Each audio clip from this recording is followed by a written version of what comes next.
কে কে চেনেন এই মাছটা? এখন কিন্তু গঙ্গার এইরকম মাছ পাওয়া সত্যি একটা দুর্বিষহ একদম ব্যাপার। যাই হোক, দেখেন পাইছে গঙ্গার থেকে। আর কিভাবে রান্না করতেছে এই মাছটা সেইটাই দেখামু। তার আগে আমাদের বাঙালি রান্নার তরফ থেকে আপনাদের সবাইকে স্বাগত জানাই। দেখেন, আমরা তো এটারে মানে কি কম কাইকলা মাছ নাম বললে জানি, কিন্তু এক এক দেশে হয়তো এক এক নামে পরিচিত, কিন্তু আমরা কাইকলা নামে এইগুলা ঢাকি। দেখেন, এর সাথে আরও মাছ ছিল, কতগুলো চিংড়ি মাছ ছিল এর মধ্যে, তারপরে চেলা মাছ, এইরকম একটা দুইটা করে আরো অন্যান্য মাছও ছিল, তবে সব থেকে বেশি কাইকলা মাছটাই ছিল। যাই হোক, এইগুলো একটুখানি আমি কাইকটা ধুয়ে নিতেছি।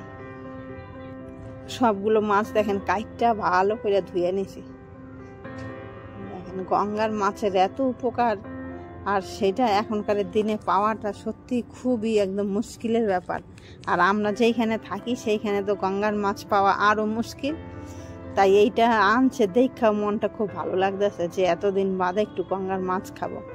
যাই হোক, মাছটা কিভাবে রান্না করি দেখেন। এবার মাছটা তো কাইটটা ধুয়ে নিছি ভালো করে। এইবার পাটা নিয়ে নিছি, পাটার মধ্যে নিয়ে নিলাম 5 থেকে 6 খানা কাঁচা লঙ্কা, 2 থেকে 3 চামচ নেব জিরা, আর 1 টুকরা নেব আদা, আর 1 থেকে 2 চামচ নেব সর্ষেটা বেশি নেব না। এইবার এইগুলো না মশলা পাটায় একটু ভালো করে বাইটটা নিতে হবে। পাটায় বাটলেই স্বাদ আসবে, আর নাহলে স্বাদ আসবে না। পাটায় ঘষা যেই যে একটা মিহি করা, সেইটার সত্যি একটা স্বাদ থাকে আলাদা, সেটা মিক্সিতে পেস্ট করলে সেই স্বাদ আসে না। এইবার এইগুলো একটুখানি বাইটটা নিতেছি পাটায়। আর এখনও কিন্তু আমরা পাটায় বাইটটা মশলা খাবারটাই বেশি খাই মিক্সির থেকে। মিক্সিতে যখন অনেক পরিমাণে মশলাটা হয় তখনই কিন্তু মিক্সিতে শুধু পেস্ট করি, তাছাড়া বেশিরভাগ কিন্তু আমরা মশলাটা পাটাই বাটি, তাতেই মানে তরকারিটা আরও বেশি স্বাদ হয়। দেখেন, পুরো ঘষা মিহি করে নিছি। এইবার এটা পাটার থেকে কাঁচাইয়া সব তুললা এইবার মাছের বাটির মধ্যে দিয়ে দেবো। এই মাছটা রান্না করা যায় অনেকভাবেই, কিন্তু আমি যেইভাবে রান্না করতেছি সেইভাবে রান্না করলে আমার কাছে খুব ভালো লাগে। আর আমার মতন আমার মনে হয় এইরকম অনেকের কাছে এইরকম খুবই ভালো লাগে। যাই হোক, মশলাটা দিয়ে দিছি। এইবার দিয়ে দেবো এক এক করে এর মধ্যে গুঁড়ো মশলাগুলো। নুন দেবো ছোটো চামচে 2 চামচ মতন, আর হলুদ দেবো 1 চামচ, আর দেবো একটুখানি লঙ্কার গুঁড়া। আর কোনো কিছু মশলা যাবে না। আর যাবে একটুখানি সরষের তেলটা দেওয়ার পরে কিন্তু আরও সুন্দর একটা গন্ধ আসবে। আর এত সুন্দর একটা গন্ধ আসে না কড়াইতে দিলে, সত্যি খাইতে খুব ভালো লাগে। আগে একটু খাইনি, মনে হইতেছে একটু রংটা কম লাগতেছে, এর জন্য আর একটুখানি হলুদ দিয়ে দিই।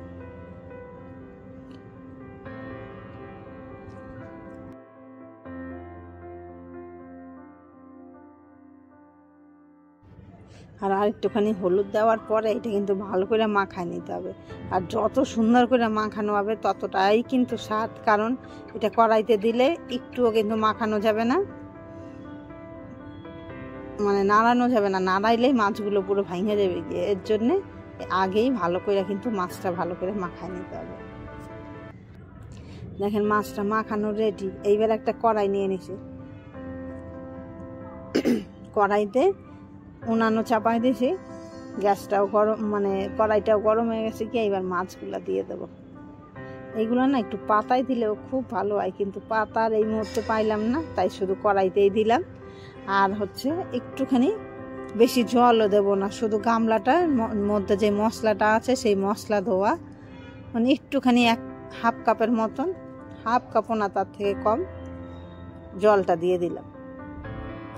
এবার এইটা দেওয়ার পর একটুখানি মাছটা চারোদিকে ছড়াইয়া দিই। প্রথমে 1 থেকে 2 মিনিট গ্যাসের ফ্লেমটা জোরে দেব, তারপরে যেই মানে একটু ফুটতে শুরু করবে তারপরে গ্যাসটা দিয়ে দেবো আস্তে। এইবার 7 থেকে 8 মিনিট এরকম আস্তে করে দিয়ে শেষে একটুখানি ধনিয়া পাতা কুচি দিয়ে নামাই নিলে কিন্তু রেডি। আর তার আগেই ঘরের মধ্যে যে একটা ময় গন্ধ, জিজ্ঞাসা করবে আপনারা বাচ্চারাও কি রান্না হইতেছে মা আজকে,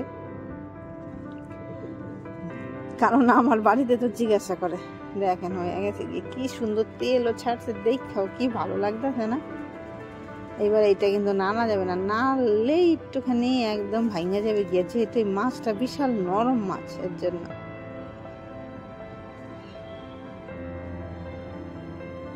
এইবার শেষে একটুখানি ধনেপাতা কুচি দিয়ে দিই, তাহলেই রেডি। আর গ্যাসটাও বন্ধ করে দেব। আর এইদিকে গরম ভাতের সাথে বাইরে নিতেছি, দুপুরবেলা এক থালা গরম ভাতের সাথে এইটা রাত কোনো তুলনা হয় না।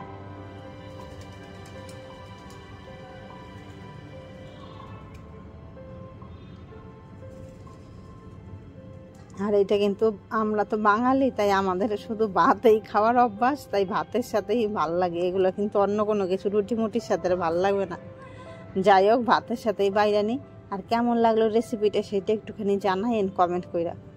আর ভালো লাগলে অবশ্যই একটা লাইক আর সাবস্ক্রাইব কইরেন।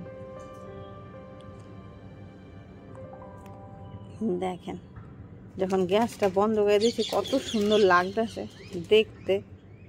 তরকারিটা দেখেই মনে হইতেছে এক থালা ভাত এখনই খাইয়ে নেব।